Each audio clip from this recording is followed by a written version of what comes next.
Bienvenue dans mon émission. Vous écoutez Chill. L'art du chill, c'est le podcast où on prend le temps de vivre pour être heureux. Je suis Nobadino, expert en chill. Je vous partage ma philosophie de vie pratique. Le chill, c'est ressentir et apprécier la vie dans tous ses aspects et dans toute sa splendeur. Ici, on gagne du temps en prenant du bon temps.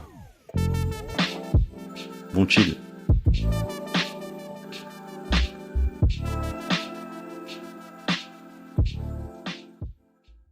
Pour moi, dans la vie, si tu veux avancer, t'es obligé d'abandonner et ou de sacrifier quelque chose. C'est obligatoire, en fait. Et ça marche pour tout, en fait. Ce principe que si tu veux avancer, tu dois abandonner quelque chose. C'est comme si tu veux être heureux, mais d'abord il faut être malheureux. Tu peux pas être juste heureux dans la vie. C'est ce que j'ai appris aussi. Dans la vie, tu peux pas être heureux toute ta vie, c'est impossible. Le truc, c'est que j'ai la capacité d'être heureux, mais je peux pas, je peux pas l'être parce que je suis tout,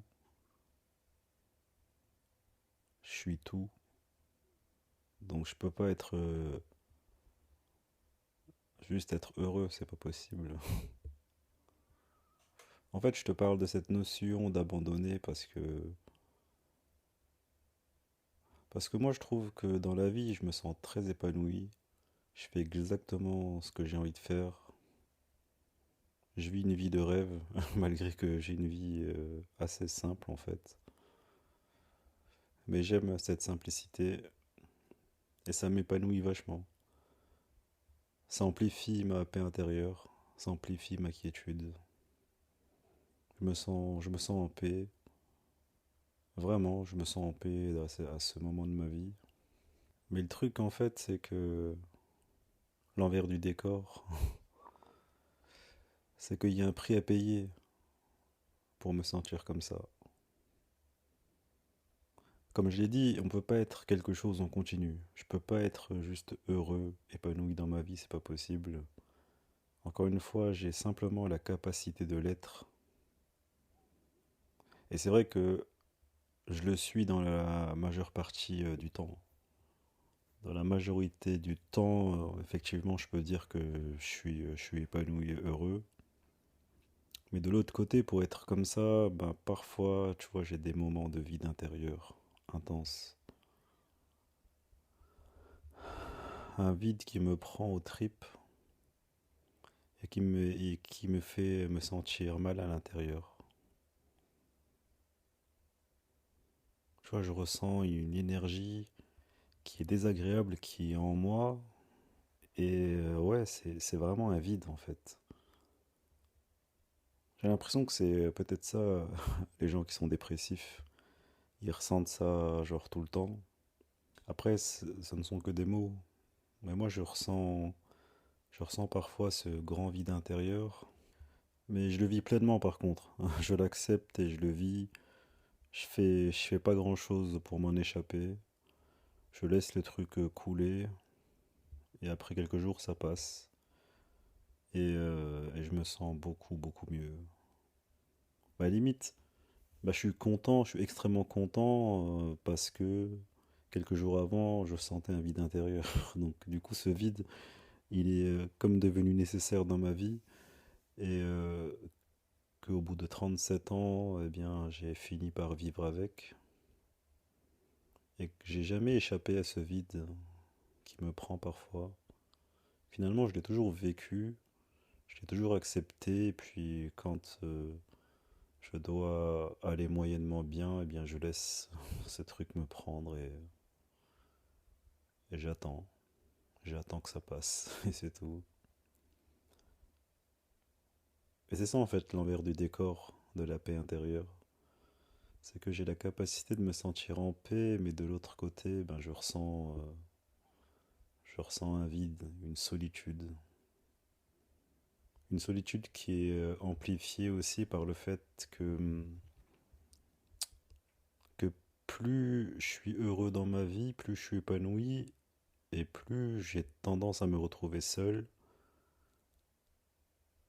Mais je ne rejette pas les gens, en fait, c'est juste moi-même qui m'intéresse à autre chose, à la compréhension de moi-même. Donc je vis, je fais mes trucs tranquille, sans qu'on me dérange, hein, comme un vrai jardinier, en plein milieu du chaos de la ville. Et comme j'ai une compréhension qui est différente, j'ai une compréhension de la vie qui est un peu différente, ça a tendance à me faire me sentir seul, comme être incompris. Mais en fait, j'en veux à personne, j'ai aucun sentiment de quelqu'un qui en veut à quelqu'un, en fait. Non, non. C'est juste que ma façon de penser, et en fait, j'ai remarqué qu'elle est pas majoritairement présente dans mon quotidien, et que ça a tendance, ouais, à me faire me sentir seul dans mon délire d'être heureux et épanoui. Et cette situation fait que je ressens parfois de la solitude, ça me laisse un vide.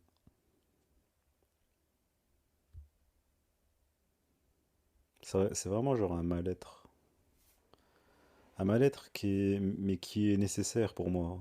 Enfin, dans mon fonctionnement, dans mon mécanisme, il est devenu nécessaire parce que depuis tout petit, j'ai été comme obligé en fait de vivre avec cette solitude qui m'a toujours accompagné en fait, hein, qui a toujours été présente. Ouais, comme je disais, je ressens ce mal-être, cette solitude depuis tout petit, mais j'ai toujours fait avec, j'ai grandi avec, sans chercher à comprendre, parce que j'ai jamais vraiment compris en fait pourquoi je ressentais ça. Mais forcément, c'était dû à mes expériences de vie, la solitude imposée, le fait d'être livré à soi-même très jeune. Ouais, ça fait naître et grandir un sentiment, pardon, ça fait naître un sentiment de solitude très jeune en fait. Quand tu es dans cette situation où tu dois te débrouiller par toi-même, comprendre et vivre par toi-même très très jeune. Du coup, je l'ai développé très tôt. Et je remarque juste que 37 ans plus tard, ben, je ressens toujours cette solitude, ce mal-être profond qui m'envahit parfois.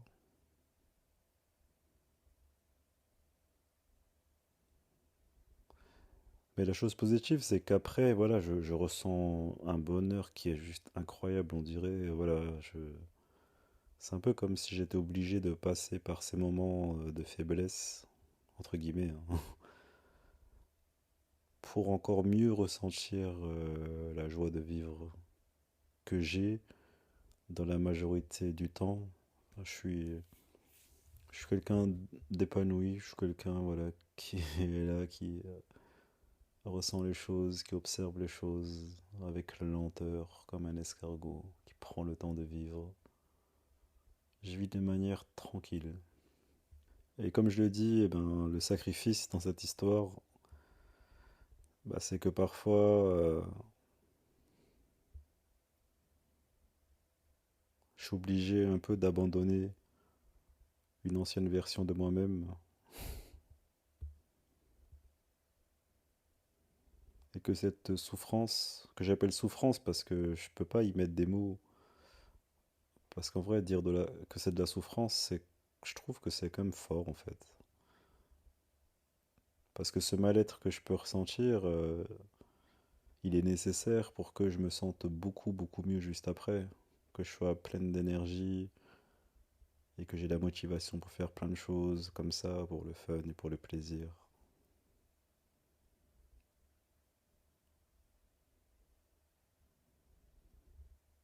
Comme si la souffrance était nécessaire, en fait. Une souffrance nécessaire et qui conduit à quelque chose de positif. Et dans mon cas, eh bien, ce vide intérieur que je ressens, il conduit à la pleine expression et expansion de mon être qui fait jaillir cette joie. Mais la souffrance de quelques jours, elle est nécessaire. En fait, ce soir, c'est un peu ce que je ressens. C'est pour ça que j'ai eu l'envie de l'exprimer.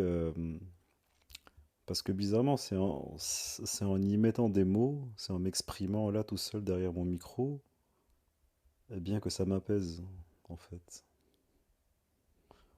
En fait, je suis dans la capacité d'apaiser mon vide intérieur simplement en l'exprimant, en y mettant des mots, en parlant. Et bizarrement, ça me donne une énergie qui se transmute, qui se transforme en quelque chose de positif. C'est la même chose que je ressens en fait. Ce vide intérieur qui est là, qui comme envahit mon corps de manière désagréable. Mais c'est bizarre parce que tu sens que c'est un vide en fait. C'est un vide. Mais ça veut dire quoi, c'est un vide? Mais on dit tous la même chose quand on se sent mal. On se sent vide. Mais qu'est-ce que ça veut dire être vide? Et pourtant, on ressent et on dit la même chose. Enfin bref. Et en l'exprimant, en fait, en parlant comme ça tout seul, bah ça m'apaise. En fait, je suis mon propre problème au même titre que je suis ma propre solution. En fait, je me crée des problèmes et je solutionne tout seul derrière.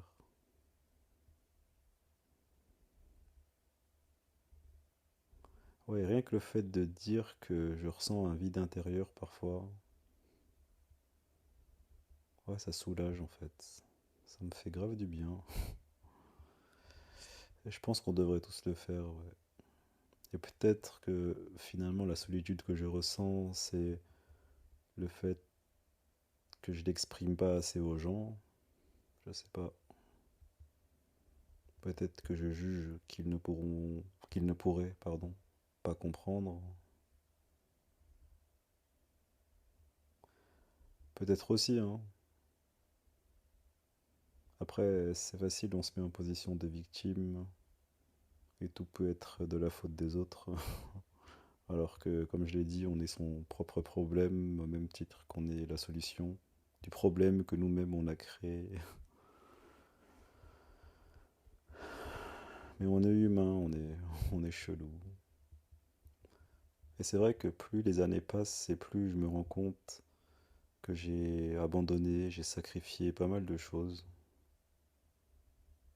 pour en arriver à cette paix intérieure aujourd'hui. En fait, quand je revois tout ça, bah, c'était obligatoire. Et à chaque fois que j'ai sacrifié, abandonné quelque chose, j'étais de nouveau pris par ce vide intérieur profond. Et ça, à chaque fois, c'était après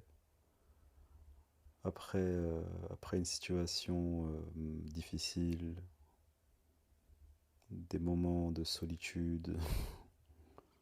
Tu vois, tous ces moments de vie où il n'y a rien qui se passe, où il y a tout qui stagne, on a l'impression que rien n'avance, on se demande mais pourquoi je suis là, qu'est-ce que je dois... C'était plein de questionnements. Et on a tous ces moments dans la vie, la vingtaine, la trentaine, la quarantaine, cinquantaine. Pour moi, c'est comme si ton âme, en fait, elle était en train de se renouveler à chaque fois, tu vois. Tous ces moments de vide intérieur, c'est simplement un reboot pour que tu deviennes quelqu'un de différent. Pas quelqu'un de mieux, mais tous ces moments de vide qu'on a, c'est simplement des moments de reboot et ça te mène vers quelque chose de différent, vers une vie différente, vers une version de toi qui est différente. On est obligé de se renouveler.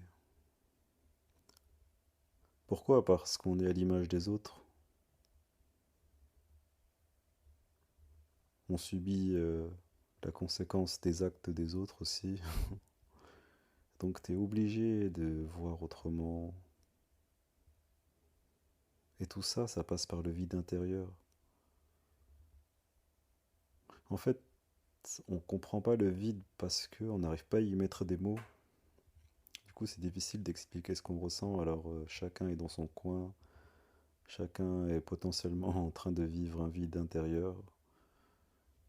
C'est pour ça que j'essaye d'y mettre des mots. C'est pour ça que j'essaye d'exprimer mon ressenti, mes émotions. Parce que j'en éprouve un besoin qui est juste énorme en fait. J'ai l'impression de contenir toute la connaissance nécessaire à la compréhension de ma propre personne et des autres aussi, en fait. Comme si je contenais une tonne d'informations que je dois propager, disperser quelque part, et que ça me bouffe, et qu'il faut que je le sorte, il faut que je l'exprime par tous les moyens possibles.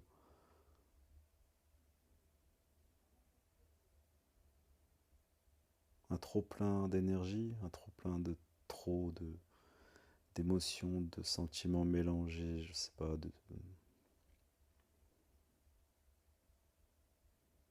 et ça provoque un chaos pas possible à l'intérieur.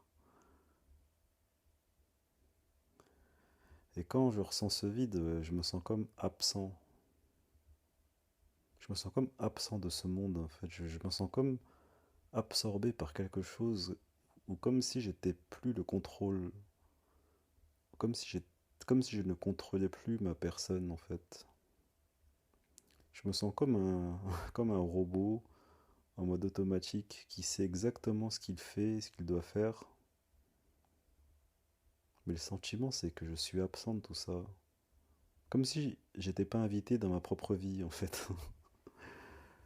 Comme si je devais regarder ce qui se passait et que j'avais pas le choix de ce qui se passait sous mes yeux.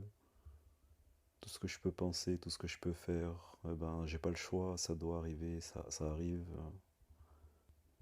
Je me sens comme pris dans une vague et je sais pas où je vais en fait, je sais pas du tout ce que je fais ici, ce que je dois faire dans la vie. Ouais, un sentiment d'absence. Comme si le vide y prenait place et il m'éjectait du siège et que j'étais plus concerné. Et il n'y a que ce vide qui prend le dessus, qui contrôle. Moi, je suis simplement un observateur.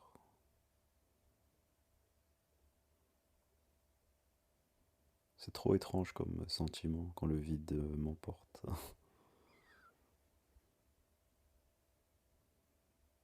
Je me sens... Bah déjà, je me sens détaché dans la vie de tous les jours, mais quand ce vide est là, je me sens encore moins concerné en fait. Un sentiment total de détachement. Mais le sentiment à l'intérieur, il est vraiment désagréable quoi. Mais ce qui est marrant, c'est que je continue ma vie normalement en fait. Tu vois, ça m'empêche pas de faire mes 120 pompes tous les 2 jours, ça m'empêche pas de faire de longues marches, ça m'empêche pas de continuer à vivre, d'essayer de faire des plats cuisinés, d'essayer des autres activités, faire du vélo. Enfin, en fait, je mène une vie, tout ce qu'il y a de plus normal, la vie comme j'aime la vivre. Et tout se passe à l'intérieur, en fait. C'est fou, hein. Parce que si on enlevait nos pensées,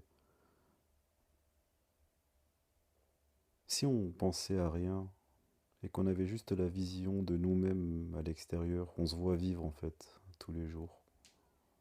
En fait, on vit, quoi. Il se passe pas grand-chose. En fait, tout est dans notre tête. Tout est dans notre corps.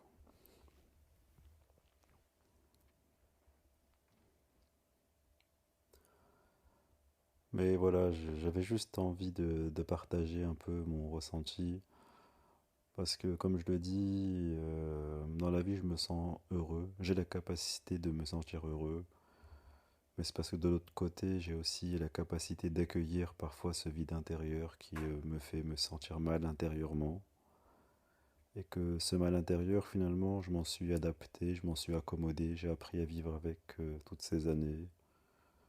Et aujourd'hui, voilà, c'est comme si on était un peu deux entités dans le même corps. Oh, c'est trop chelou hein, ce que je dis, mais c'est vrai, en fait, dans chaque humain, il y a une dualité en fait. Il y a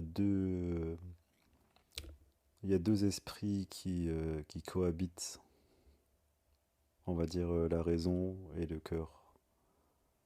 Ce sont ces deux protagonistes qui sont en nous, qui nous fait perdre la raison parfois, qui nous fait agir avec le cœur, qui nous fait agir avec émotion, qui nous pousse parfois à réfléchir ou à faire des conneries. Et ce sont ces deux facettes qui sont en nous.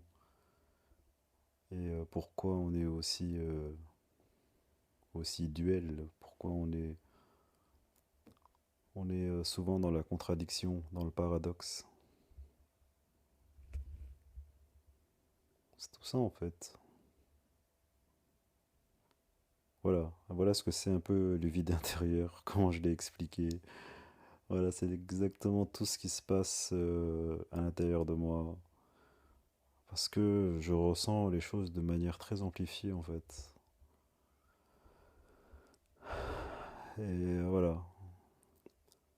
Et tout ce bordel intérieur fait que parfois c'est peut-être trop. C'est pour ça que j'ai aussi la capacité de me vider la tête complètement. En vrai, tout ça, ce sont des entraînements au chill, hein. C'est pour ça que je chill autant. Là, il est plus de 2 heures du matin, vendredi soir, et je suis allongé sur mon tapis avec un plaid, en mode total chill, quoi. Et d'être bien installé comme ça, eh bien, ça me permet aussi d'avoir la force d'exprimer ce que je ressens par rapport à ce vide intérieur. Et ouais, ça peut être cool aussi de partager parce que je pense que j'arrive à y mettre des mots, je pense que j'arrive à l'expliquer à ma manière, hein. Je sais pas si on me comprendra, mais, euh, mais là, à l'instant même où je parle, en fait, je me sens bien comment je l'explique, je me sens bien comment je le dis, comment j'en parle. Peut-être que c'est juste le fait que je l'exprime qui fait que ça m'apaise, peu importe en fait, peu importe la raison. Bah, tant que ça apaise, on essaye tous de s'apaiser de ce vide qu'on n'arrive pas à comprendre. Par tous les moyens possibles, on essaye de fuir. Mais moi, j'ai arrêté de fuir en fait. Quand ce vide me prend, eh bien, je l'accepte. Je vis le vide. Il n'y a pas grand-chose à faire, hein, à part chiller en fait, à part prendre le temps de vivre avec ce vide.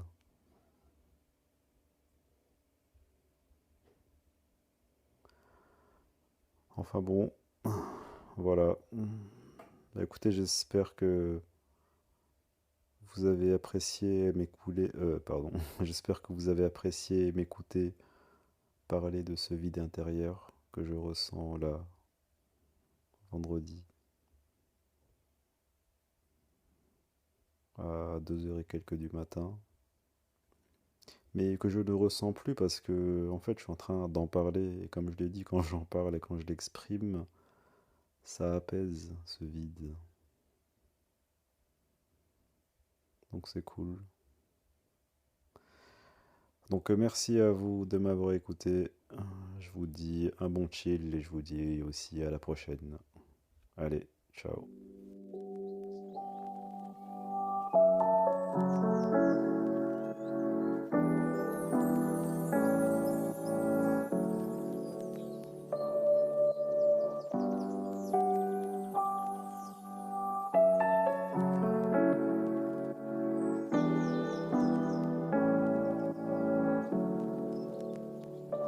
The dreams.